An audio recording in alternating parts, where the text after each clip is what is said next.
TV조선 취재 기자들이 전하는 뉴스의 중심, 보도본부 한나인, 저는 신효섭입니다.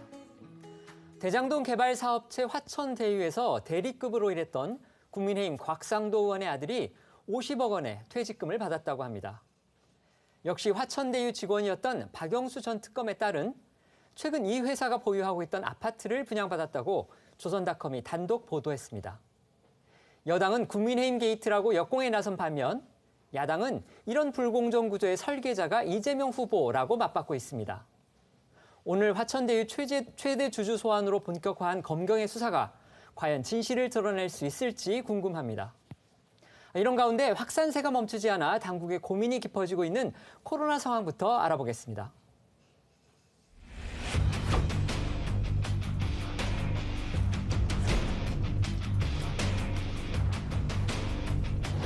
여러분들께 간곡히 요청드립니다. 이번 한 주 동안은 만남과 모임을 자제해 주시기 바랍니다.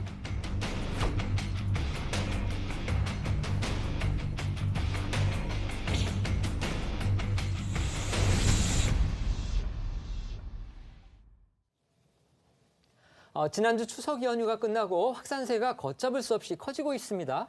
네, 맞습니다. 연휴가 끝난 직후인 지난주 24일 금요일이죠. 이때 발표된 신규 확진자 수가 역대 최다를 기록했는데 주말에도 그 기세를 이어가면서 말 그대로 초비상에 걸렸습니다. 지난 토요일엔 사상 처음으로 3,000명대 확진자가 나오면서 역대 최고를 기록했고요. 또 일요일에 발표된 확진자 수는 2,700명대 후반으로 역대 두 번째로 많은 수치를 기록하면서 이 전국적인 대확산에 대한 우려가 커지고 있습니다. 네, 오늘은 주말보다 감소한 수치지만 여전히 2,000명대 확진자를 이어가고 있습니다. 0시 기준으로는 신규 확진자는 2,383명으로 일요일 발생 기준으로는 최다 집계입니다. 이 중 지역 발생 확진자 가운데 수도권이 총 1,673명으로 71%를 차지했고요. 비수도권은 29%로 거의 30%를 목전에 두고 있습니다. 그러니까 지금까지는 수도권이 유행을 주도하는 양상이었는데 요즘은 비수도권의 비중이 갈수록 커지는 듯합니다. 네, 맞습니다. 비수도권의 비중이 그간 20% 초중반을 오가다가 30% 가까이 치솟으면서 감염 전파가 전국적으로 발생한 영향을 보이고 있습니다.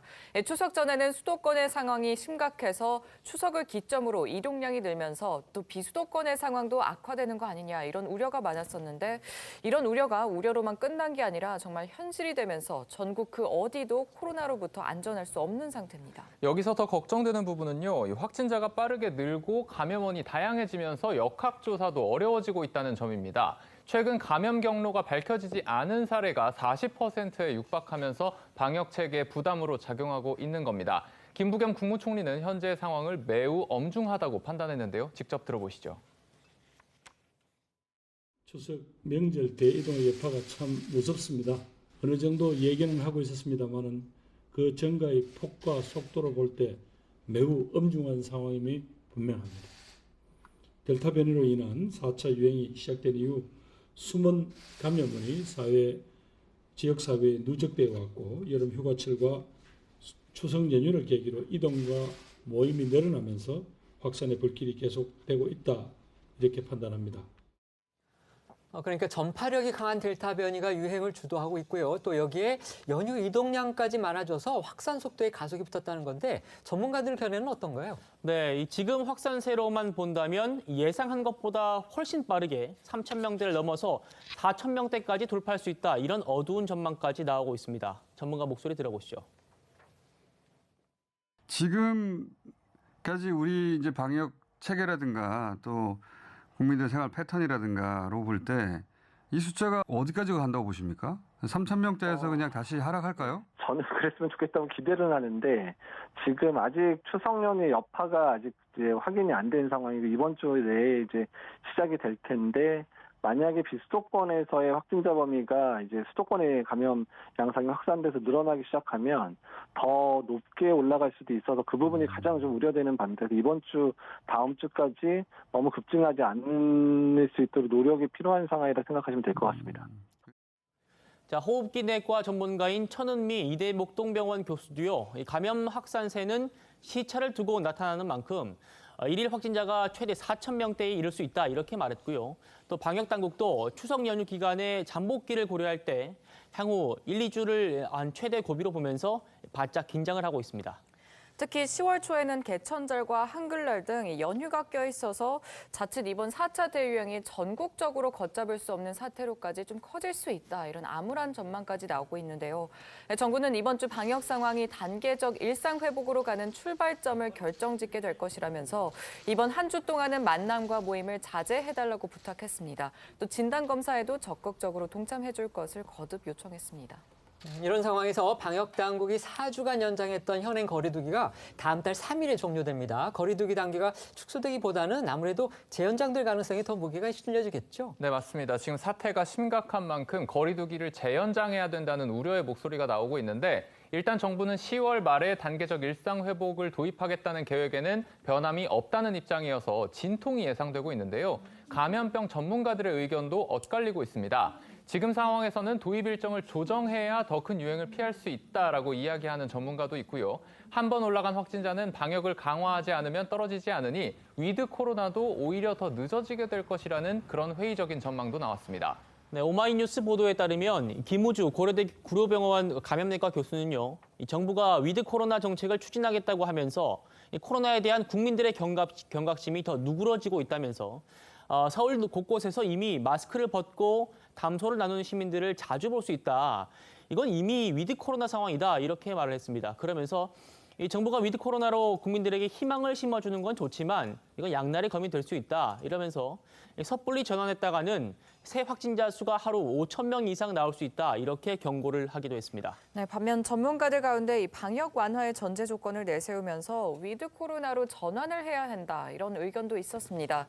최재욱 고려대 예방의학과 교수는 이 위드 코로나로 단계적으로 이행하되 이 단계별 수칙을 잘 지키는 게 중요하다면서 정부가 서둘러서 위드 코로나 로드맵을 제시해야 국민이 거기에 맞춰서 움직일 수 있다고 말을 했습니다.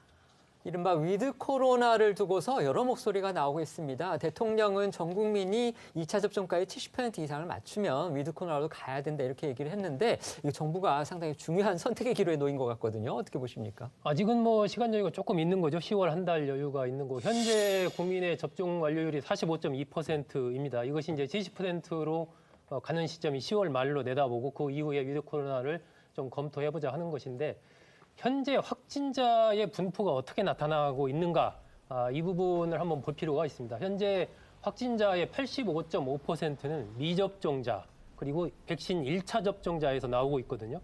그렇다면 2차까지 접종을 한 사람 중에서 확진자가 나오는 비율이 한 15% 남짓이라는 얘기입니다. 그리고 그걸 역으로 생각해 보면 어쨌든 이 백신 접종률이 상당히 올라갈수록 이 확진자 숫자도 줄어들 가능성이 굉장히 크다라고 봐야 되겠죠. 그리고 세대별로 보면 이제 2040 세대, 20대부터 40대까지 여기가 한 65% 정도 돼요. 그것이 이제 백신 접종과 아마 어떤 활동량과 이 두 가지가 연동돼서 같이 나타나는 수치라고 보여지는데 이 두 가지 부분에서 이제 10월 중순 정도까지 갔을 때 그것이 어떻게 되느냐 그런 상황을 좀 봐야 될 것 같고 그 상황에서 뭐 치명률이라든지 이런 등등까지 좀 감안을 해서 위드 코로나로 갈 것인지 아니면 현재 이 흐름을 조금 더 연장할 것인지는 10월 한 중순 정도 가서 판단을 해도 늦지 않을 것 같다 하는 생각이 듭니다. 이처럼 코로나 확산 국면에서 전문가들의 여러 목소리가 나오는 가운데 전문가들 중에서는 이 전체 확진자에 일희일비할 것이 아니라 이 고위험군에 초점을 맞춰야 한다는 의견도 있습니다. 중증이나 사망을 막는 백신 예방접종의 효과가 확인된 만큼 고위험군 확진자를 어떻게 하면 줄일 수 있는지 고민해야 한다는 주장도 나오고 있는 겁니다. 그러니까 이른바 고위험군 환자를 주목해야 한다는 건데요. 정부는 이와 관련해서 오늘 고위험군 환자에 대한 부스터샷, 그러니까 한 번 맞고 또 다시 접종을 하는 그 계획을 발표한다고 하죠. 그렇습니다. 정부는 오늘 오후에 4분기 접종 계획을 발표하는데요. 앞서 60세 이상 고령층과 또 의료기관 종사자 등 고위험군부터 추가 접종, 이른바 부스터샷을 시작하겠다고 밝혔습니다.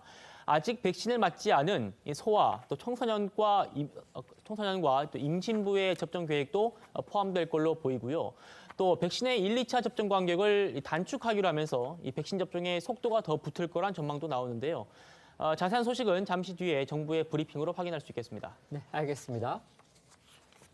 이제 연일 새로운 소식이 쏟아지고 있는 대장동 개발 사업 특혜 의혹 관련 소식 짚어보겠습니다. 우선 영상부터 보시죠.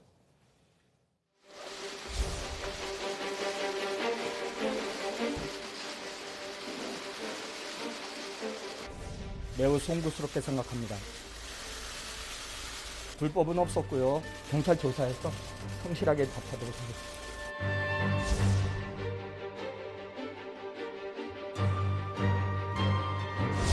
어떻게 꾸렸는지, 왜 꾸렸는지. 대가성은 없었고요. 저랑 친하게 제가 잘 좋아하던 형님들인데 멘토 같은 분들이라고.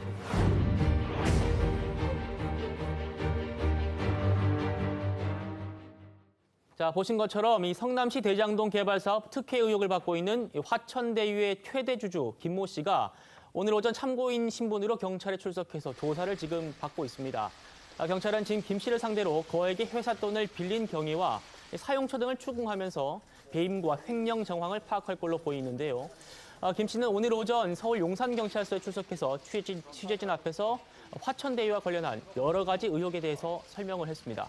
앞서 오늘 화천대유 자금 수십억 원이 김 씨의 개인 계좌를 거쳐서 현금화했다, 이런 보도가 있었어요. 그렇습니다. 김 씨 등은 이 화천대유 법인 자금을 자신들의 개인 계좌로 넘겨받고 또 거기서 수십억 원을 현금으로 인출했던 걸로 전해졌는데요. 이 같은 이 현금화 작업의 상당 부분이 총선이 있었던 2020년에 작년에 이루어졌다고 합니다. 이에 대한 김 씨 해명도 들어보시죠. 장기 계약금 명목으로 회사 돈을 빌리시고 또 회사 계좌에서 수차례 현금 인출하신 것 관련해서 조사 받으시는 걸로 알고 있는데 용처와 이유, 이 조사 관련해서 어떤 입장이신지 한 말씀 부탁드립니다. 뭐 불법은 없었고요. 제가 경찰 조사에서 성실히 소명하도록 하겠습니다. 그리고 아까 그 용처 관련해가지고 현금 인출하신 거 이유랑 용처는 좀 어떻게 될까요? 제가 경찰 조사에서 성실하게 답하도록 하겠습니다. 그 지난해에 집중적으로 현금을 인출하셨다는 얘기도 있는데 혹시 이 부분은 좀 그 총선이랑 맞물려서 좀 어떤 내용이 있을까요? 저도 오다가 모 기자한테 얘기를 들었는데 뭐 쓰는 건 자유고 또 자유라고 생각합니다. 근데 그런 일 없습니다. 그러니까 쓰는 거라는 게 기사를 쓰는 게 네, 자유지. 기사를 쓰는 건 뭐 기사를 쓰시는 분의 자유 아니겠습니까? 근데 책임도 지셔야 되겠죠. 네, 김 씨는 권순일 전 대법관, 김수남 전 검찰총장, 박영수 전 특별검사, 강찬우 전 검사장, 이경재 변호사 등 유력 법조계 인물들로 구성된 화천대유의 초호화 법률 고문단과 관련해서도 입장을 밝혔는데 그 내용도 직접 들어보시죠. 좀 어떻게 꾸렸는지, 왜 꾸렸는지, 그리고 대가성이 있었는지 좀 말씀 좀 부탁드립니다. 대가성은 없었고요. 그냥 저랑 친하게 제가 잘 좋아하던 형님들인데 저의 어떤 뭐 정신적으로 여러 가지 좋은 기감이 되시고 그리고 또 많은 부분을 정신적으로 또 심리적으로 많이 이렇게 조언해 주시는 분들이에요. 그래서 멘토 같은 분들이라 그래서 모셨는데 그분들에게 뜻하지 않게 이런 구설에 휘말리게 돼서 죄송하다는 말씀 드리고 싶습니다. 화천대유가 이들 법조인들한테 그 상당한 규모의 고문료를 지급한 것으로 알려지면서 논란이 일기도 했었어요. 네, 그렇습니다. 또 김 씨는 화천대유가 정치권에 로비를 했다는 의혹과 함께 또 이재명 게이트, 또 국민의힘 게이트로 번지는 것과 관련해선 전혀 그런 게 없다, 이렇게 일축했습니다. 경찰과 별도로 서울중앙지검은 대장동 개발 사업 의혹과 관련해 이재명 후보 측이 국민의힘 김기현 원내대표 등을 고발한 사건을 공공수사 2부에 배당했습니다. 대장동 개발 의혹은 결국 화천대유가 참여한 성남의 뜰 컨소시엄이 우선 협상 대상자로 선정된 과정과 민간 사업자가 막대한 배당을 받을 수 있도록 사업이 설계된 이유가 무엇인지 또 사업 과정에 불법이 있었는지가 규명 대상입니다. 서울중앙지검은 대선 후보들과 관련된 의혹 규명에 최대한 속도를 낼 방침인 것으로 전해졌습니다. 보신 것처럼 화천대유의 대주주인 김 씨가 오늘 경찰에 출석했습니다. 아직은 뭐 참고인 신분이라고 합니다. 어쨌든 기자들과 만나서 자신을 둘러싼 여러 의혹에 대해서 불법은 없었다, 이렇게 얘기를 했고 또 경찰 조사에 성실히 답하겠다고 얘기를 했습니다. 김 씨의 해명하고 답변 어떻게 들으셨습니까? 김 씨 입장에서는 자신의 입장을 이제 변호하는 측면에서 주장을 얘기를 한 것이고 결국 이 과정에서 불법은 없었고 여러 가지 이제 고문이라든지 이렇게 모셔서 뭐 한 달에 뭐 1,500만 원, 몇백만 원씩 나간 이 부분은 뭐 심리적으로 이렇게 조언을 해주는 멘토 같은 분들이었기 때문에 모신 거다. 라고 얘기를 했습니다. 근데 이런 부분들이 이제 뭐 그것이 진실일 수도 있겠지만 또 한편으로 어쨌든 많은 국민들 입장에서는 원래 이 뭐 돈에 움직이는 꼬리표라는 것이 공짜가 없는 것인데 무언가 그분들의 역할이 있지 않겠느냐라는 의혹을 여전히 갖고 있는 것이고 또 뭐 곽상도 의원의 이른바 아들의 50억 원 관련해서도 뭐 산재에 관련된 등등이 있었다라고 얘기를 하면서 그 얘기를 해명을 했지만 국민들이 듣기에는 석연치 않은 쉽게 납득할 수 없는 그런 부분들이 많이 있기 때문에 오늘 김 씨의 얘기는 전체적으로 이 제기된 의혹 부분에 대한 자신의 입장을 아주 포괄적인 선에서만 얘기를 한 것이기 때문에 굉장히 많은 의혹이 여전히 남아있는 것이고 그 핵심은 결국은 이 돈의 흐름, 이 돈이 진실을 아마 말해줄 겁니다. 돈이 어디로 갔는가, 이 계좌 추적 이런 결과들이 철저하게 좀 진행되어야만이 이 어떤 진실의 얼개들이 그때 모습을 드러내지 않을까 이렇게 생각합니다. 자, 이런 가운데 민주당 대권 주자인 이낙연 후보가 이 전국을 강타하고 있는 대장동 개발 사업 특혜 논란과 관련해서 오늘 라디오에서 의미심장한 발언을 했습니다. 들어보시죠. 사실은 추석 연휴부터 이 화천대유 문제가 가장 큰 화두였어요. 국민들 사이에 가장 큰 화두. 좀 복잡해요. 이걸 어떻게 큰 그림을 보고 계십니까? 네, 차차 나오게 되겠죠. 지금은 큰 그림 중에 코끼리라 치면 코끼리 다리도 나오고 귀도 나오고 하는 상황이겠지요. 그러나 언제일진 모르지만 코끼리 전체가 그려지지 않겠나 싶으네요. 지금은 다리도 나오고 코도 나오고 귀도 나오고 조각 나오고 있다. 네. 큰 그림은 그려질 것이다. 그 큰 그림이 혹시 이낙연 후보님에게 그려지는 건 있습니까? 어렴풋하게나마 짐작은 하고요. 저도 이런저런 얘기를 듣고 있습니다만 극도로 말을 아끼고 있습니다. 우선은 진실을 밝히는 것이죠. 그리고 그에 합당한 처리를 하는 것이겠지요. 이런저런 얘기를 듣고 있지만 극도로 말을 아끼고 있다. 결국 이런저런 얘기, 이게 뭘 의미하는 건지가 상당히 궁금하군요. 그렇습니다. 일단 화천대유 의혹과 관련해서 여러 가지 또 새로운 보도들이 계속해서 나오고 있는 상황입니다. 동아일보에 따르면 한국주택금융공사가 화천대유에 2,664억 원대의 프로젝트 금융 보증을 전액 승인하면서 해당 사업에서 한 20%가량 미분양이 나더라도 수익성이 있다, 이렇게 평가한 걸로 확인이 됐다고 합니다. 그러니까 쉽게 말하면 한국주택금융공사는 대장동 개발 사업의 위험성이 그렇게 크지 않다고 평가를 한 거예요. 네, 그런 겁니다. 하지만 이재명 후보 측은 그간 대장지구 사업에 리스크가 있었다고 주장을 해왔습니다. 이재명 캠프는 대장동 개발 사업 Q&A 자료를 통해서 화천대유 입장에서는 PF 소요자금 350억 원에 대한 리스크를 부담하고 또 PF 대출금 7천억 원에 대한 상환 리스크를 부담한다면서 대장지구 개발 사업의 성공 가능성을 장담할 수 없었다고 했습니다. 이재명 후보의 발언 한번 들어보시죠.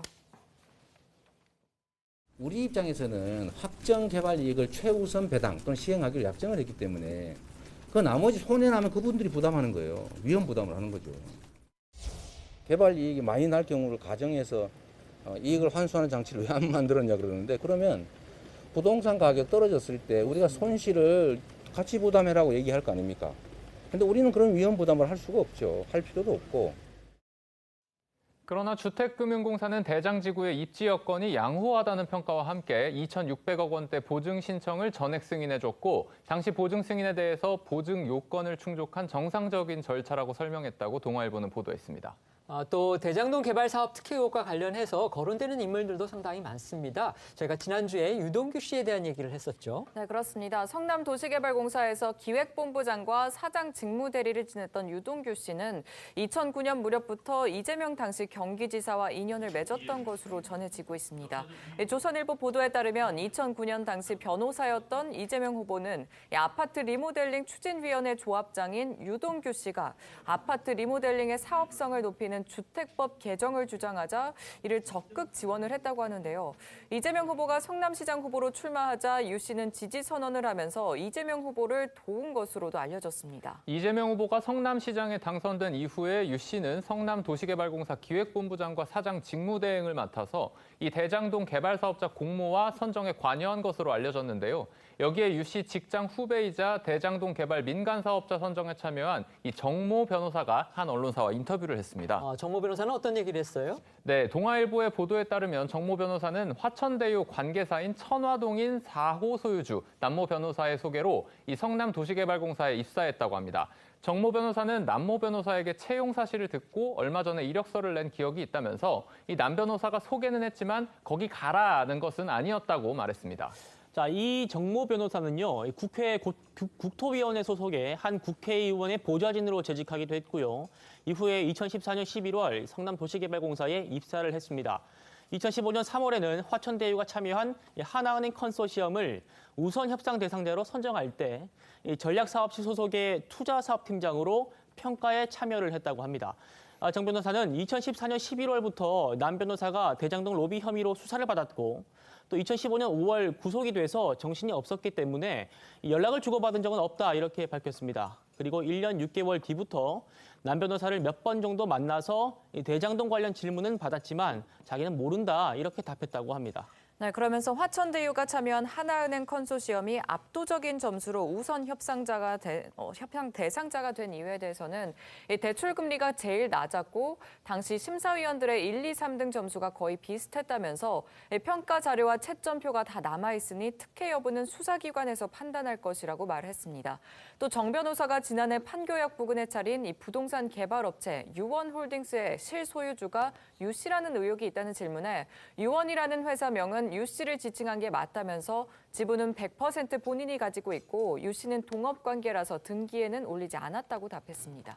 여기에 또 황호양 전 성남도시개발공사 사장의 발언도 우리가 주목해야 될 것 같아요. 그렇습니다. 황 전 사장은 지난 20일 국민의힘 박수영 의원과의 면담에서 2015년 7월 성남도시개발공사 사장으로 가서 보니까 대장동 개발은 검찰 수사를 받을 것 같아서 직원들에게 조심하라고 했다라고 말한 내용이 조선일보를 통해 보도가 됐습니다. 조선일보가 입수한 두 사람의 면담 자료를 보면 황 전 사장은 성남의 뜰 화천대유 관련 인사들을 사장으로 재임하는 3년 동안 만나지 않았다면서 나중에 검찰 조사를 가서 만나더라도 처음 만나는 사이라고 하면 괜찮도록 하기 위해서였다라는 취지로 말했다고 합니다.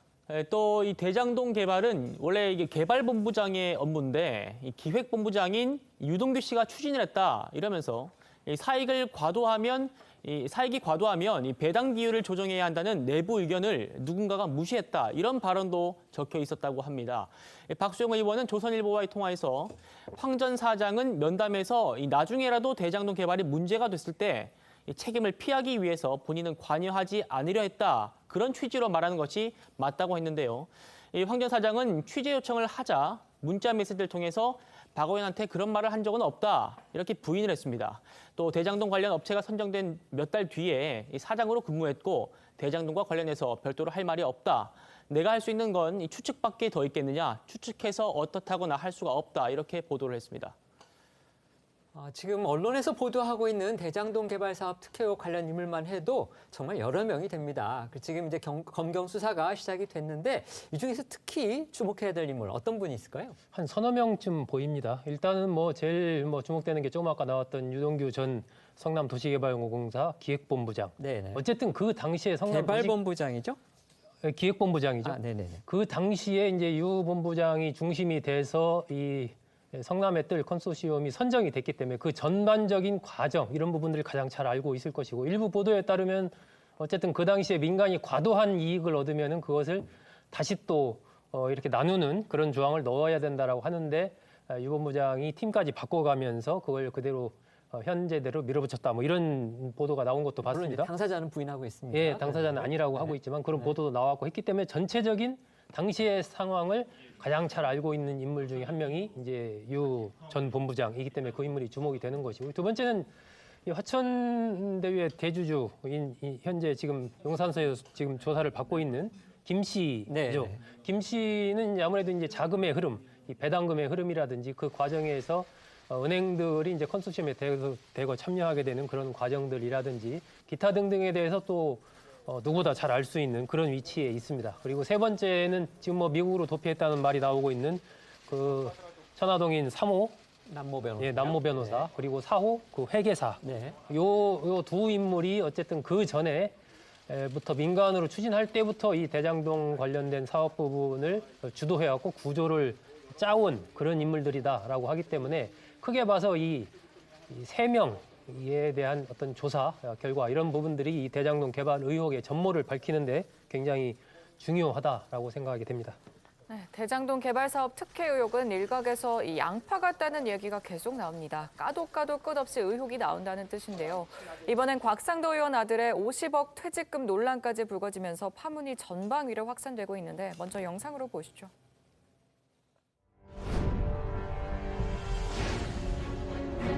그 문제를 가지고 저희를 비난하는 것은 옳지 않다. 자꾸 화천대유 주인 누구냐 저한테 묻는데 그 곽상도 의원한테 물어보십시오.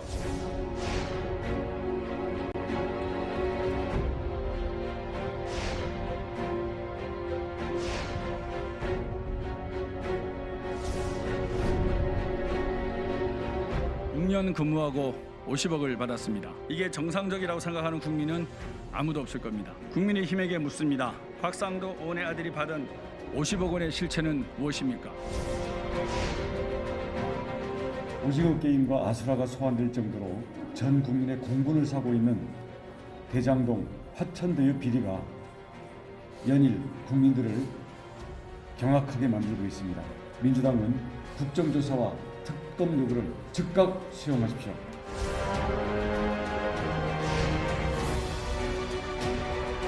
박 의원이 조금 전 대구시당에 탈당계를 제출했다는 보고를 받았습니다.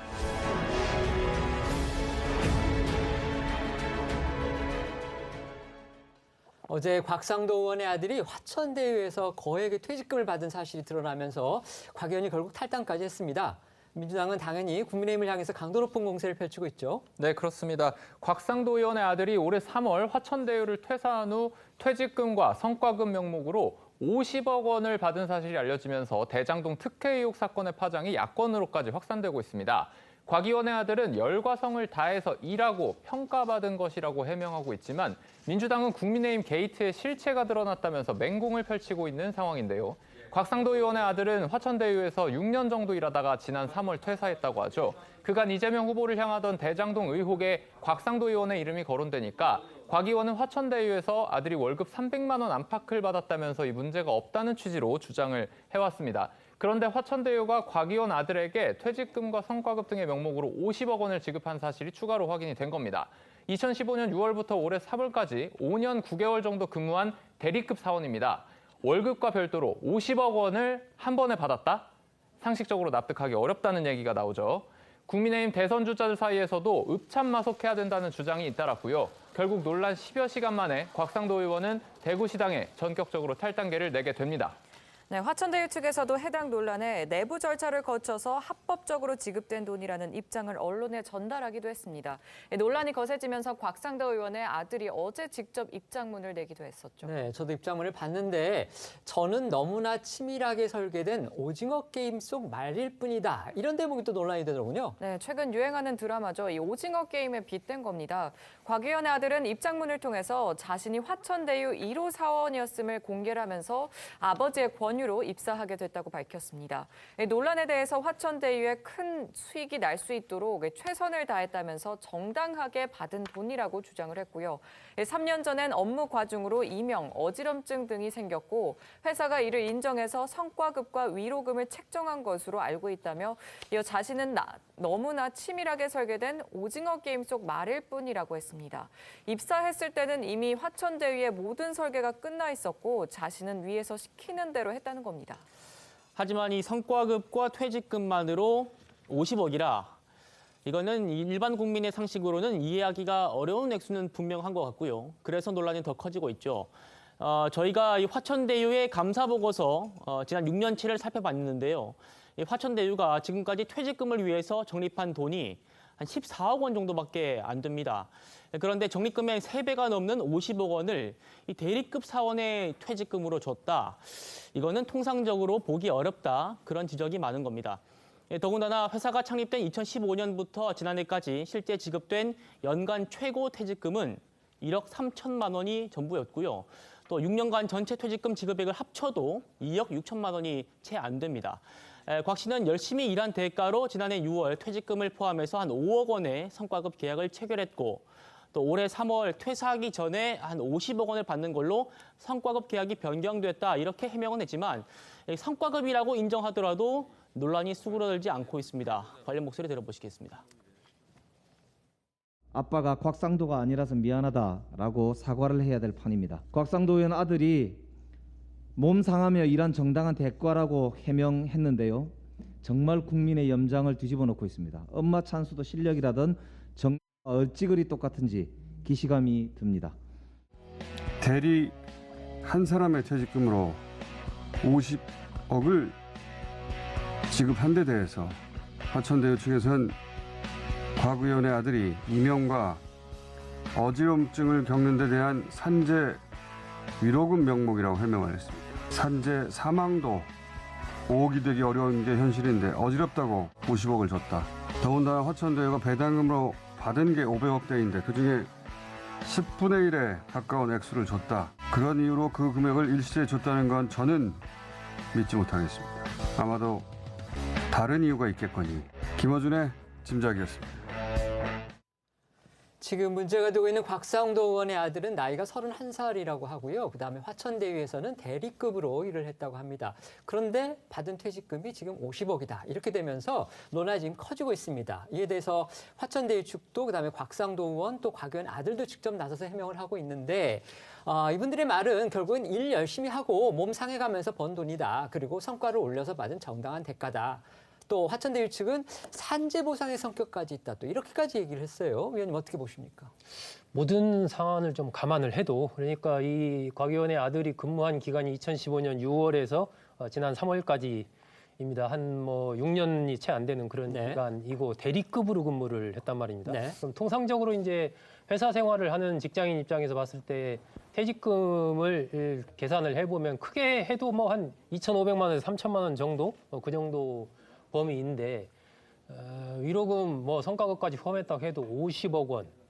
이 50억 원이라는 게 숫자가 50억 원이지 사실 50억 원이 어느 정도의 그 돈인지 계량이 안 되는 돈이거든요. 저한테는. 세금을 제해도 28억 원이라고 해요. 그러니까요. 그 엄청난 금액인데 그것을 퇴직금과 성과급, 위로금 명목으로 받았다. 과연 그것을 믿어야 하는 것인가에 상당한 의구심이 있는 거죠. 그렇기 때문에 무언가 그냥 단순한 어떤 이 위로금, 성과급 성격을 넘어선 이 사업적인 어떤 측면에서의 이른바 커넥션이 있을 의혹 같은 것들이 사그러들지 않는 것입니다. 그 부분은 지금 밝혀진 바는 없는 것이지만 워낙 금액이 크다 보니까 그런 의혹들이 제기되는 것은 저는 자연스럽다라고 생각을 하고 이 화천대유의 직원이 한 10여 명 정도로 알려지고 있는데 전체 직원들 관련해서 그런 성과급 계약을 체결을 했다라고 하는데 그 내용은 아직 공개되지 않았습니다. 그렇다면은 그 전체 직원들도 이 현재 곽 의원의 아들과 비슷하게 그렇게 전부 다 계약이 체결이 됐다.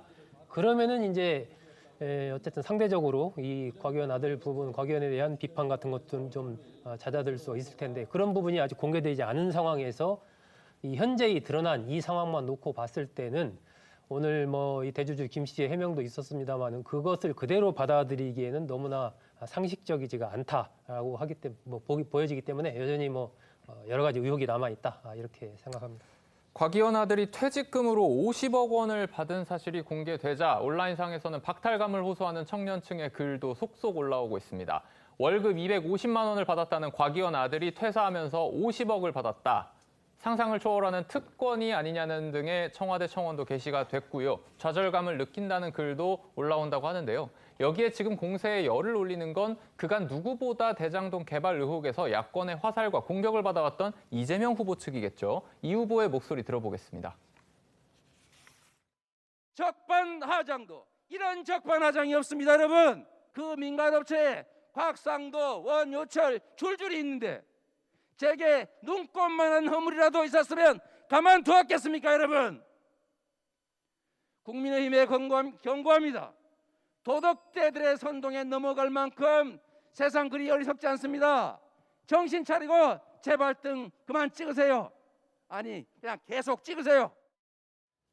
자, 이재명 후보는 어제 페이스북을 통해서도 곽상도 의원을 겨냥을 했습니다. 곽 의원이 아들 퇴직금 논란에 대해서 이재명 경기지사가 돈을 벌 수 있는 사업 구조를 만들어준 것이다. 이렇게 이 지사에게 책임을 돌리고 있는 데 대한 역공인 셈이죠.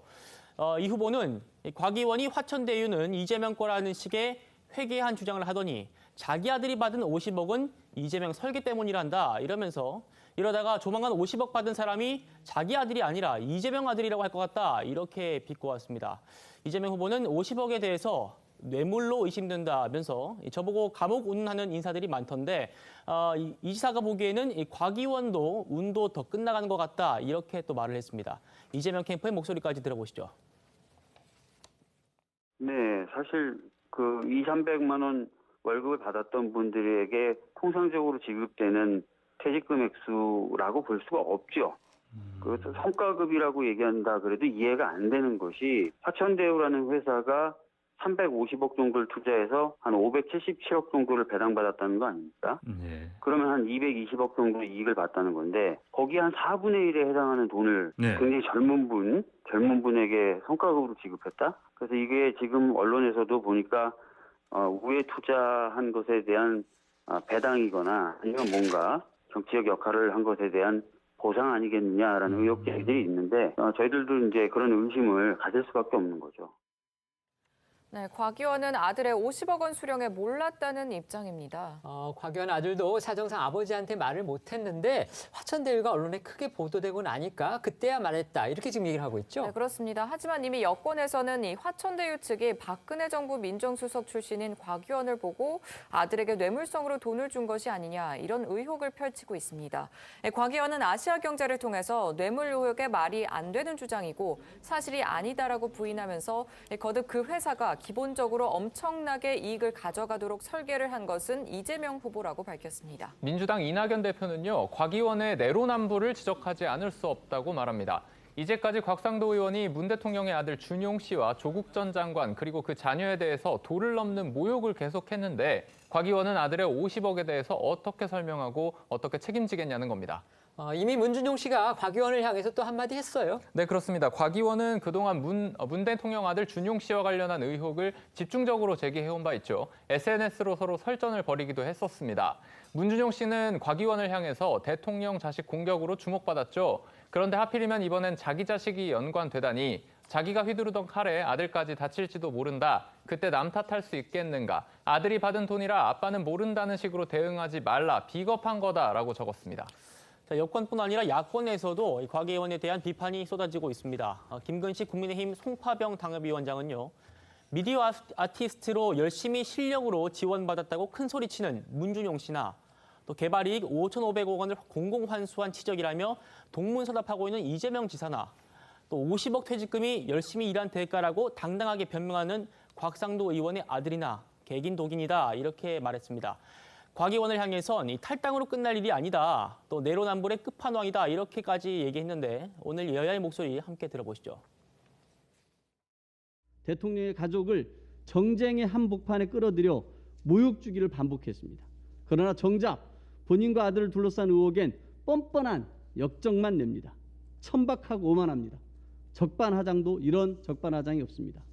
지난 주말 곽상도 의원 아들의 퇴직금 문제로 불거진 논란과 관련해 노력한 만큼 공정한 대우를 꿈꿨던 그리고 꿈꾸고 있는 보통의 청년들에게 박탈감을 준 부분에 대해 당 청년 최고위원으로서 진심으로 사과드립니다. 자, 여당에서는 대장동 의혹을 국민의힘 게이트다 이렇게 규정하면서 오늘도 날선 비판을 쏟아냈습니다. 관련 목소리 이어서 들어보시죠.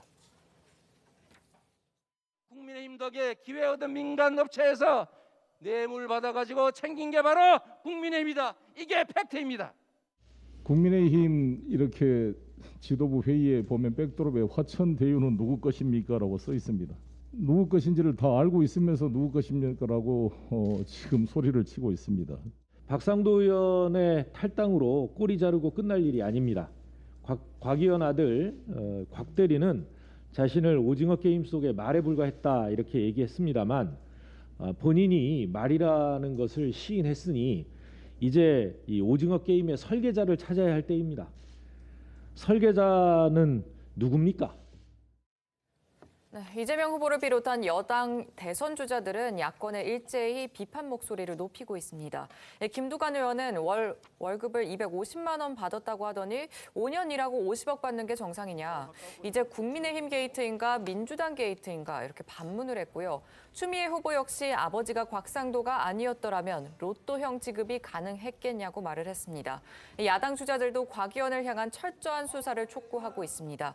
대장동 비리가 점입가경으로 가고 있다. 잘못했으면 그게 누구든 처벌받는 것이 마땅하다는 등의 반응이 나오고 있고요. 윤석열 후보 측 역시 특검이 여야 가릴 것 없이 성역을 두지 않고 모든 걸 수사하도록 해야 한다고 언급했습니다. 오늘 김기현 원내대표의 목소리 들어보시죠. 우리 국민의힘은 지위고하 여야를 불문하고 이 사건과 관련해 책임을 져야 할 사람은 반드시 책임을 져야 한다는 원칙에 조금도 흔들림이 없습니다. 이재명 후보, 곽상도 의원을 비롯하여 그 어느 누구도 여기에 예외가 될 수 없습니다. 민주당이 지금처럼 특검과 국정조사를 계속 회피한다면 민주당은 역대급 일확천금 부패 사건의 공범으로 낙인 찍히게 될 것입니다. 자, 진중권 전 동양대 교수도 이 진상규명을 위해서는 특검이 필요하다 이렇게 언급하기도 했습니다. 말단 직원이 퇴직금으로 50억이라면 초대형 비리 사건이다 이렇게 주장하면서 이런 말도 안 되는 사업의 설계를 누가 했느냐, 또 이 사업의 설계에서 이재명 지사의 역할은 무엇이었느냐가 문제다. 이렇게 이재명 지사도 함께 겨냥했습니다. 곽 의원 아들의 퇴직금 등이 논란이 되면서 함께 화천대유에 근무했던 박영수 전 특검에 따른 그렇다면 얼마의 퇴직금을 받았느냐 여기에 관심이 쏠리죠. 박영수 전 특검 관계자는 조선닷컴과의 통화에서 딸이 현재 퇴직 절차를 진행 중이라서 퇴직금이나 성과급 등을 받은 내역이 없다고 밝혔는데요. 오늘 오전 또 하나의 보도가 나왔죠. 조선닷컴 보도인데 이 박영수 전 특검의 딸이 화천대유가 보유한 이 대장동의 아파트를 최근 분양받은 것으로 확인했다고 합니다. 이 박 전 특검의 딸은 지난 6월에 다른 사람에게 분양됐다가 이 계약이 취소돼서 화천대유가 관리해온 회사 보유분인 이 대장동 아파트 한 채를 6억에서 7억에 인수한 것으로 알려졌는데요. 현재 이 아파트 호가가 15억 원 안팎인 것으로 알려졌습니다. 다만 박 전 특검 측은 이 박 전 특검 딸이 종전 주택을 처분해서 마련한 자금으로 분양 대금을 정상적으로 납부했다면서 이 특혜는 없었다 이렇게 주장했다고 합니다. 이른바 대장동 개발 특혜 의혹의 이제 핵심은 아무래도 그 개발 사업을 준 것에 대해서 특혜가 있었느냐겠죠. 그 부분에 대해서는 이제 검경 수사가 시작이 됐고요. 그다음에 지금 저희가 계속 보도해드리고 있는 곽 의원 아들의 어떤 50억 원 퇴직금, 그다음에 박영수 특검 딸의 그 아파트 분양 이런 것들은 또한 합법적인 것이냐, 불법적인 것이냐 이런 것들도 역시 밝혀져야 할 일입니다. 그런데 이 수사의 주체를 놓고서 여당은 검찰과 경찰이 하고 있으니까 충분하다 이렇게 얘기를 하고 있고 야당은 문재인 정부 검찰을 어떻게 믿느냐, 결국 특검으로 가야 된다. 더군다나 여당 주장대로 이게 만약에 국민의힘 게이트라면 더더군다나 특검을 못 받을 이유가 없지 않느냐 이런 식으로 지금 얘기를 하고 있습니다. 이거 어떻게 봐야 될까요?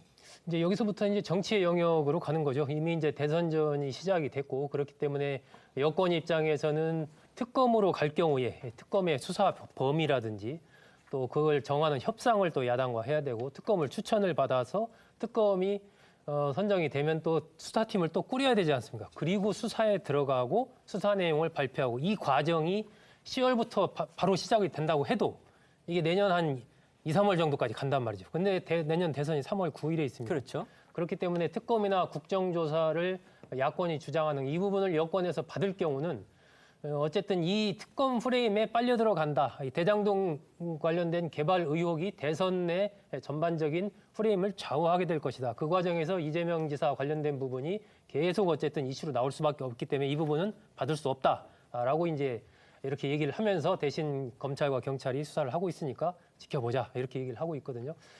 제 생각에는 일단 지금 검찰에서 수사를 시작을 하고 있는데 기존 이 검찰 수사팀에 대한 또 야권에서 여러 가지 불신들도 있고 또 얼개가 이게 지금 막 다양하지 않습니까? 파편적으로 많이 나오고 있어요. 그렇기 때문에 이른바 특임검사를 임명을 해서 그야말로 이 부분에 대해서 좀 중립적인 인물을 특임검사로 임명을 해서 철저하게 수사를 하는 것이 현 단계에서는 가장 좀 현실적이고 좀 빠른 시일 내에 이 사건의 진상을 좀 밝혀낼 수 있는 방법이 아닌가. 현재 단계에서 검찰이나 경찰이 수사를 해서 어떤 수사 결과를 좀 내놨을 때 아마 야당은 분명 그 부분에 대해서 또 미진하다, 여러 가지 이런 부분이 잘못됐다. 아마 계속 공세를 또 펼칠 겁니다. 그렇기 때문에 이 부분이 계속 지리하게 가는 그런 상황이어서 저는 좀 특임검사 카드를 한번 쓰는 것도 지금 상황에서 괜찮지 않나 하는 생각을 갖습니다. 네, 대장동 개발 의혹은 어제 열린 이 국민의힘 3차 토론회에서도 주요 공방거리로 떠올랐습니다. 후보들은 대장동 의혹에 대해서 한 목소리로 특별검사와 국정조사를 요구를 했고요. 대장동 의혹을 소재로 민주당 이재명 후보를 겨냥하거나 경쟁자들을 견제하기도 했습니다. 특히 홍준표 후보는 대장동 특혜 개발 의혹에 유력 검사 출신들이 연루된 일을 고리 삼아서 윤석열 후보 압박에 나섰는데 그 내용 한번 들어보시죠. 이게 화천대유 사건이 이래 심하게 된 지가 오래됐는데 총장 계실 때 그 범죄정보과를 통해서 첩보받지 않았습니까? 전혀 받지를 못했고요. 제 권한을 제한하기 위해서 그거는 범죄 정보에 그 일선에서 수사하겠다고 하는 것에 대한 검증만 남겨놓고 내 이야기는 범정과를 통해서 네. 예? 전혀 받지 범죄 못했습니다. 수집과를 통해서 전국의 범죄 정보를 다 수집하잖아요. 그리고 그걸- 총장한테 다 보고해요. 그걸 시스템이 바뀌어가지고 그런데 그걸 보고를 안 받으셨다. 범죄 정보 활동 자체가 일선에서 인지를 할 때 그거를 허락해주는 역할에 중점을 뒀지. 그러면 범죄 범죄 정보를 수집하고 하는 이 역할을 잠시. 완전히 줄여놨습니다. 그러니까 홍준표 후보는 윤석열 후보가 검찰총장 시절에 이 사건 보고를 받지 않았느냐 이렇게 지금 추궁한 거예요. 그렇습니다. 홍 후보는 어제 토론에 앞서서도 자신의 페이스북에 이 대장동 의혹과 관련해서 검찰 범죄정보과는 이런 범죄를 수집해서 검찰총장에게 보고하고 총장은 수사 여부를 지시한다면서 그중에 두 사람은 비리의 온상이었던 화천대유의 고문이고 한 사람은 야당 후보라고 했습니다. 이름을 거론하지는 않았지만 사실상 윤 후보를 겨냥한 것으로 읽힙니다. 하지만 윤석열 캠프는 홍 후보를 향해서 지긋지긋한 음해성 가짜뉴스 퍼뜨리기를 중단해 주시기 바란다면서 이 대장동 개발 비리와 상관없는 윤 후보를 무작정 음해하기 위해 어떤 근거도 없는 거짓 주장을 한 것이라고 반박했습니다. 자, 유승민 후보 측 역시 이 대장동 의혹과 관련해서 윤 후보를 향한 공세 수위를 높이고 있습니다. 오늘 유승민 대선 캠프의 권성주 대변인은 윤 후보를 향해서 직속 상관인 박영수 선배 때문인지 유독 윤 후보만 이 화천대유 의혹을 놓고 전현직 법조인의 부패함을 질타하는데 과민 반응을 한다 이렇게 주장을 했습니다. 이 얘기는 그러니까 윤 후보가 박영수 특검팀에서 수사팀장으로 함께 일하는 등 매우 두 사람이 이제 친한 사이로 그렇게 알려진 걸 문제 삼은 거군요.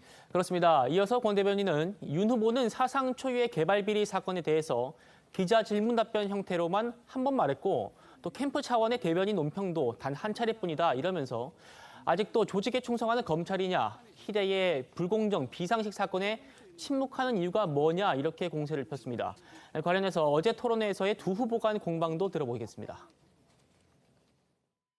박영수 특검이 화천대유 사건에 이 게이트에 연루된 걸 보니까 이 자리에 우리 뭐 검사님 출신, 판사님 출신 죄송합니다만은 우리나라 판검사들이 이렇게 더럽게 썩었나? 이거는 정말 청소를 해야 되겠다 싶은 생각이 들고 일반적으로 판검사를 지칭해서 그렇게 말씀을 하시면 정말 묵묵하게 정말 자기를 희생해 가면서 법과 원칙을 지켜나가는 사람들에게 하실 말씀이 아니고 또 유승민 후보님도 부친과 형님이 다 법관 출신 변호사 아니십니까? 그렇게 말씀하시는 거는 좀 적절하지 않은 것 같습니다. 아니 화천대유 사건에 연루된 우리나라 화천대유 사건에 연루된 판검사 출신을 이야기하는 건데 뭘 그러세요?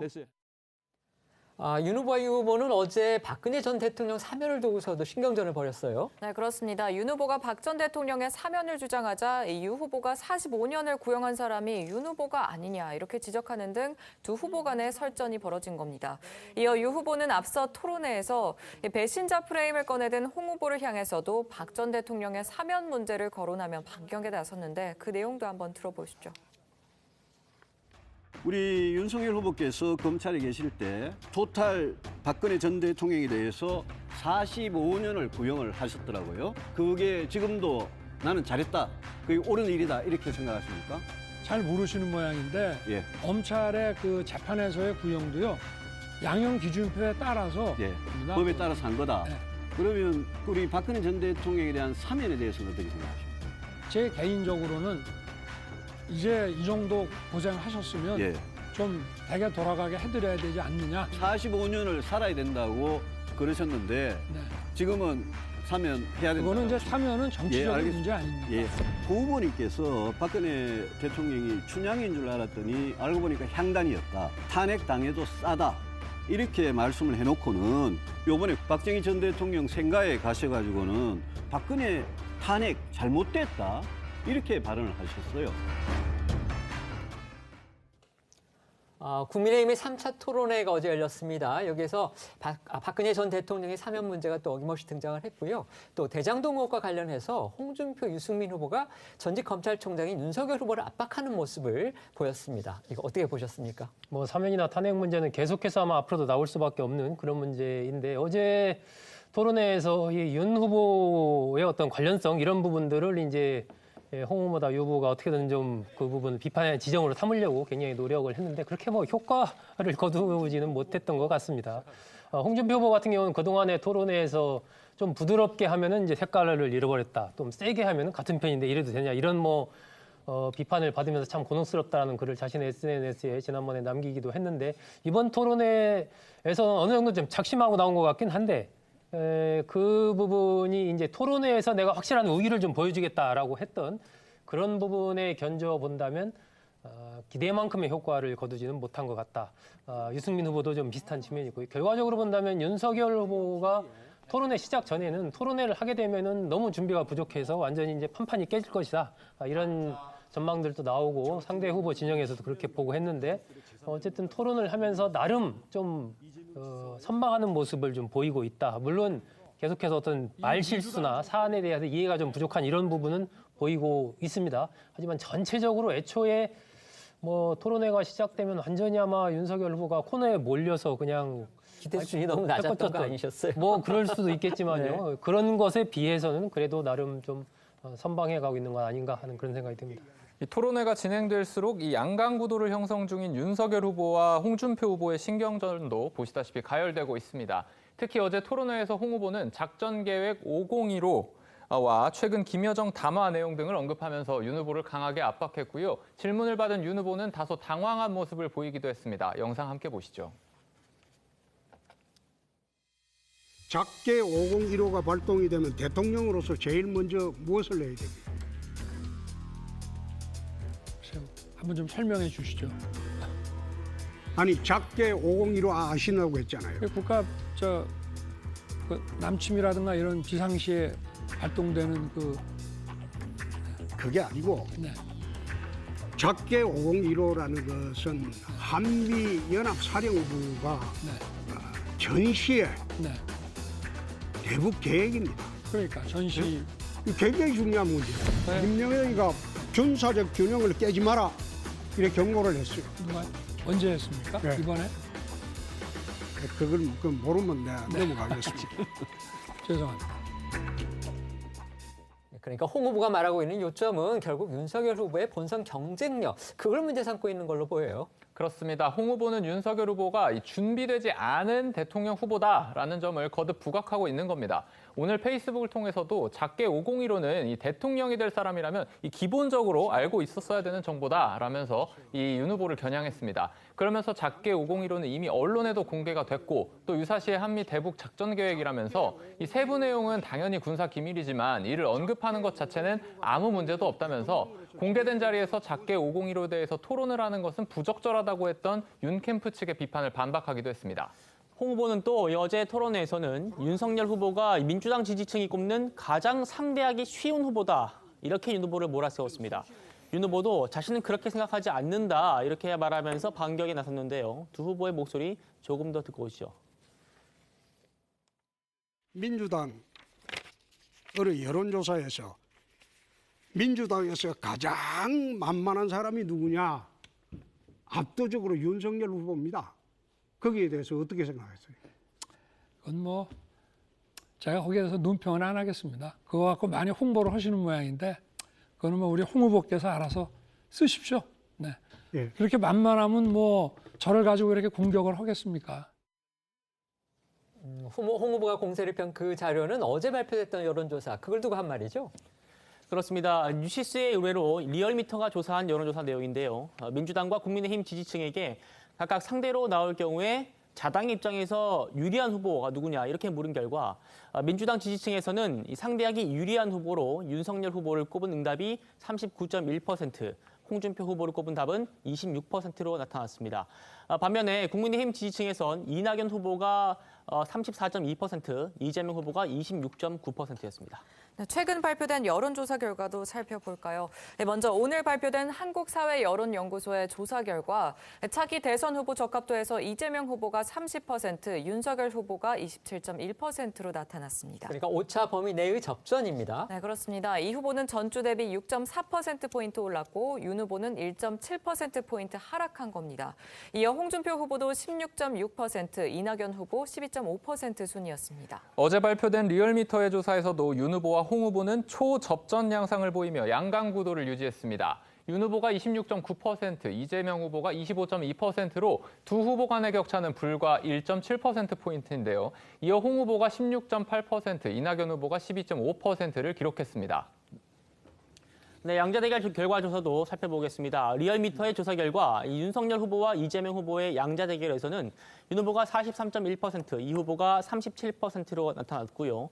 또 홍준표 후보와 이재명 지사의 양자 대결에서는 홍 후보가 38.2%, 이 후보가 35.6%를 기록했습니다. 네, 최근 여론조사에서 가장 주목되는 부분은 과연 윤 후보를 향한 고발사주 의혹과 이 후보에 대한 대장동 의혹이 얼마나 영향을 미치는가 하는 부분입니다. 그렇죠. 영향을 미친다 아니다 해석도 분분한 상황이고요. 네, 그런데 오늘 발표된 한국사회여론연구소의 조사 결과 고발사주 의혹과 대장동 개발사업 비리 의혹 등 이 정치권의 이단 논란에 유권자 10명 가운데 약 6명은 관련 의혹이 지지 후보 교체에 영향을 미칠 것이라고 응답했습니다. 보시는 것처럼 영향이 있다는 응답이 58.9%, 영향이 없다는 응답이 35.7%로 나타난 건데요. 따라서 향후 사건 전개 과정에 따라서 주자들의 지지율이 요동칠 수 있다는 분석이 나옵니다. 먼저 아까 보도해드린 여론조사 결과 중에서 윤 후보, 리얼미터 조사에 윤 후보와 홍 후보가 초접전 양상을 보인다고 그랬는데 홍 후보가 아니고 이 후보입니다. 이재명 지사였기 때문에 저희가 바로 잡고요. 눈에 띄는 거는 고발사주 의혹과 대장동 비리 의혹이 지지 후보 교체에 영향을 미칠 것이다라는 응답이 60% 가까이 되는 거로 조사된 겁니다. 이게 결국 수사 등 향후 전개 과정이 대선 판도의 변수가 될 가능성도 있다. 이런 의미로 보이는데 어떻게 봐야 될까요? 결과에 따라서 사실 엄청난 영향을 끼칠 수가 있는 거죠. 이 고발사주 의혹 같은 경우도 만약에 윤석열 후보가 이 고발사주 관련돼서 직접 어떤 지시를 했거나 뭔가 관련된 부분들이 증거로서 나온다면은 그야말로 정말 엄청난 파장을 불러올 수가 있는 그런 사건 아니겠습니까?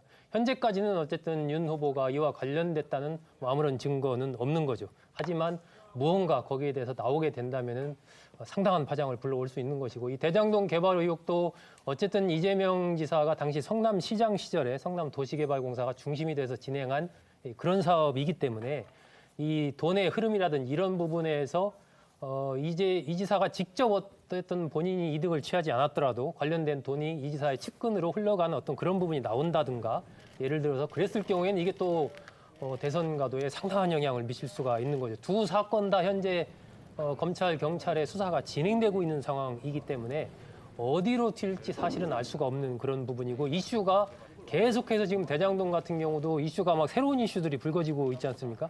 그렇기 때문에 어떤 또 드러나지 않은 이슈들이 터져 나올지 현재로서는 예측 불가능한 그런 상황이어서 이 윤석열, 이재명 두 후보를 중심으로 한 대선전의 흐름은 아직까지는 아직도 여전히 좀 안개 속에 있다, 이렇게 봐야 될 것 같습니다. 이 때문에 이 대장동만큼 중요한 이슈죠. 이 고발사주 의혹의 제보자 조성은 씨에 대한 공수처의 소환 조사에도 정치권의 관심이 쏠리고 있습니다. 공수처는 오늘 오전에 과천청사의 고발사주 의혹의 최초 제보자인 조성은 씨를 불러서 조사를 하고 있는 것으로 알려졌습니다. 이 보도들에 따르면 조 씨는 공수처 차량을 이용해서 정문에 설치된 차폐 시설을 통해 비공개로 출석한 것으로 전해집니다.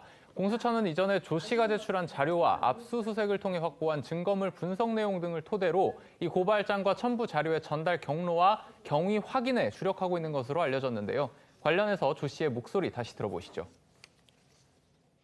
사실 윤석열 캠프 측과 그다음 김웅 의원 그리고 정당에서 야당 국민의힘에서는 사실이나 이런 것들로 전혀 해명한 바가 없고요. 모두 공작이다, 허위다라는 것들로만 일관되어 있었기 때문에 어떻게 평가할 대응조차도 없었다고 생각합니다.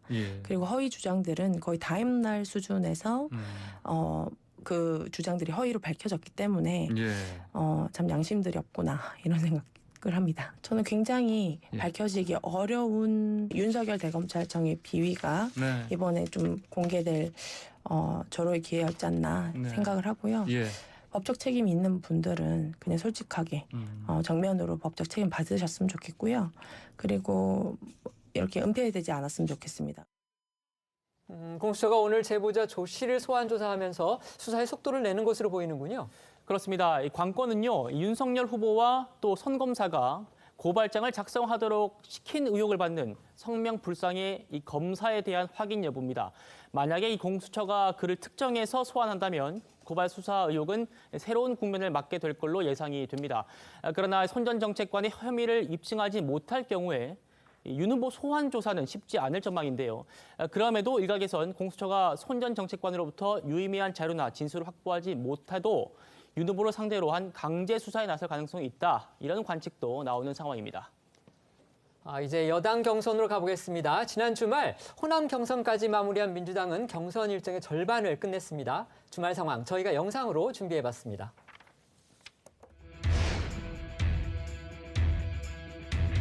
기호 1번 이재명 득표율 46.95%, 기호 4번 이낙연 득표율 47.12%.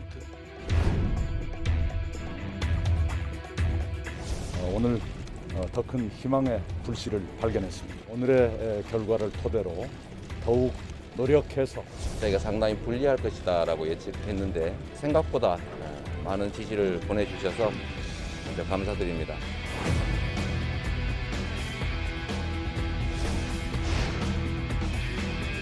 기호 1번 이재명 득표율 54.55%, 기호 4번 이낙연 38.48%.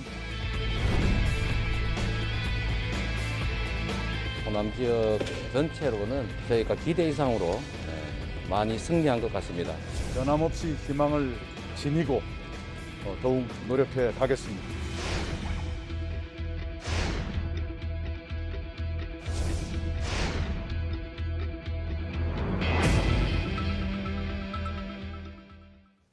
지난 주말에 민주당은 광주 전남 지역에 이어서 전북 지역의 순회 경선까지 마무리했습니다. 그렇습니다. 특히 광주 전남 지역 경선은 민주당 대선 경선의 최대 승부처로 꼽혀왔죠.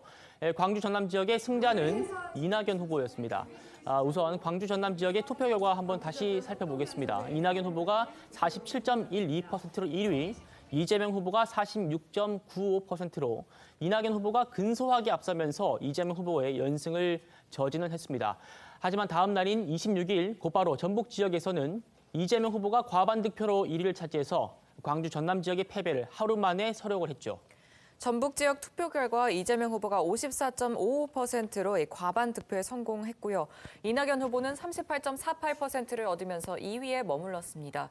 누적 득표율로 보면 이재명 후보가 53.01%로 과반 선두를 한층 굳건히 다졌고 이낙연 후보는 34.48%로 2위에 그쳤습니다. 두 후보의 소감도 들어보시죠.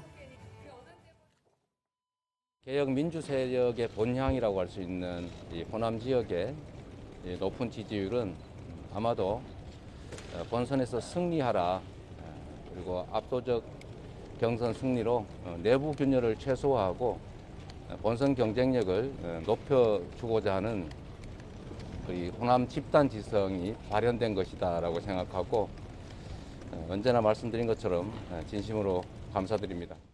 그제 광주 전남 그리고 어제 전북 다 마치신 소감 어떠십니까? 네, 우선 투표에 참여해 주신 우리 권리당원 대의원들께 감사드리고요. 저를 지지해 주신 분들께 더욱 감사드립니다. 저를 지지하지 않으신 분들 마음도 제가 무겁게 받아들이고 있습니다. 여전히 누적 득표율에서는 이재명 후보가 두 자릿수 격차로 1위를 하고 있지만 또 이낙연 후보가 광주 전남 지역의 승리를 계기로 해서 추격에 성공할 수 있을지 관심이 쏠리고 있는 거예요. 그렇습니다. 이낙연 후보에게는 고향인 광주 전남에서 선두를 차지하면서 체면을 세웠음은 물론 어느 정도 추격의 발판도 마련하게 된 결과지만 아무래도 아쉬움이 남을 수밖에 없습니다. 이낙연 후보의 이 생물학적 고향이자 정치적 고향 아니겠습니까? 그렇죠. 예, 최근 전국적 이슈가 된 대장동 개발 특혜 의혹 논란에 더해서 이 고향인 호남에서 이낙연 후보를 조금 더 적극적으로 지지해줬다면 확실한 상승 기류에 올라탈 수 있지 않았을까라는 분석도 나오고 있는 겁니다. 이에 이낙연 후보 측 관계자는 CBS 노컷뉴스와의 통화에서 이기긴 했지만 아쉬울 수밖에 없는 결과라고 안타까움을 감추지 않았습니다. 이낙연 캠프 정치개혁 비전위원장을 맡고 있는 김종민 의원 목소리도 듣고 오시죠. 호남 경선 그 결과부터 한번 좀 그 자평을 좀 듣고 싶습니다. 어떻게 받아들이십니까? 호남 경선 결과를. 일단 광주 전남에서 예. 작은 차이긴 하지만 첫 승리를 했다는 점이 상당히 의미가 있고요. 예. 그렇지만 전체적으로 보면 그 기대한 만큼은 안 됐다는 점이 좀 아쉽기도 하고. 자, 반면에 광주 전남에서도 과반의 기세를 이어갈 걸로 기대했던 이재명 후보 측은요. 겉으로는 일단 이낙연 후보와의 박빙승부라는 성적표에 만족을 하는 모습입니다. 이재명 캠프의 총괄본부장인 박주민 의원과 또 직능 총괄본부장인 김병욱 의원이 오늘 각각 라디오에 나와서 인터뷰를 했는데요. 목소리 듣고 오시죠. 자, 먼저 호남 당원들의 표심, 호남 경선 성적표, 이재명 캠프에서는 어떻게 받아들이고 있는지 자체 평가 좀 들어볼까요? 호남 경선 결과가 최종적으로 저희가 과반이 넘는 득표를 한 것으로 끝났습니다. 예. 그것 자체도 굉장히 큰 의미가 있다고 보고 있고요. 그다음에 아시겠지만 지난 대구 경북 경선에서도 저희가 과반을 했습니다. 예. 이 이야기는 이제 경남 결과가 남아있긴 하지만 전국적으로 우리 후보가 좀 고른 지지를 받는다라는 예. 것을 보여주는 것이라서 그 어떤 후보보다도 본선 경쟁력이 있다라는 것을 증명한 그런 결과였다 이렇게 판단하고 있습니다. 예. 뭐 양무, 호남, 시무 국가 이런 얘기가 있잖아요. 호남이 없으면 국가가 없다. 그게 이제 우리 민주당이 호남을 바라보는 시각, 예. 또 호남을 존중해야 된다라는 우리 나름대로 의지잖아요. 우리 이낙연 후보께서 네. 오원직 사퇴라는 배수진도 치셨고 예. 또 대장동 사건이 본질과 달리 가짜뉴스와 마타도로 정말 어지러워졌음에도 불구하고 결국 이재명의 그동안의 살아온 길과 네. 이재명의 메시지에 대해서 호남 지역 주민들이 충분히 올바르게 생각할 거다. 그리고 올바르게 투표할 거다. 그리고 중요한 것은 전략적으로 투표할 거다. 네. 이런 저희가 확신이 있었습니다. 자, 이재명 캠프에서는 이낙연 후보의 고향이자 또 민주당의 중심 지역인 호남에서 이낙연 후보와 거의 비슷한 득표율이 나왔다는 것은 사실상 승리한 것이다. 이런 분석도 나오고 있다고 합니다. 어제 그제 나왔던 호남 지역 경선 결과 어떻게 보셨습니까? 전체적으로 어쨌든 이낙연 전 대표로서는 호남 경선의 모든 것을 다 걸은 그런 형국이었죠. 의원직을 사퇴를 하고 이 대장동 관련된 이슈가 불거진 상황에서 이재명 지사에 대한 그야말로 맹폭을 하는, 그러면서 이제 호남에서의 일이 나아가서 이재명 지사를 추격할 수 있는 이 격차를 10만 표 이하로 줄이는 이런 것이 목표였는데 최종 결과적으로 광주 전남과 전북을 합쳐서 봤을 때는 오히려 표차가 더 벌어졌습니다. 표차가 지금 두 후보의 누적 득표로 본다면 18.53% 포인트 차로 이것을 표로 환산하면 11만 9,500표 정도가 되거든요.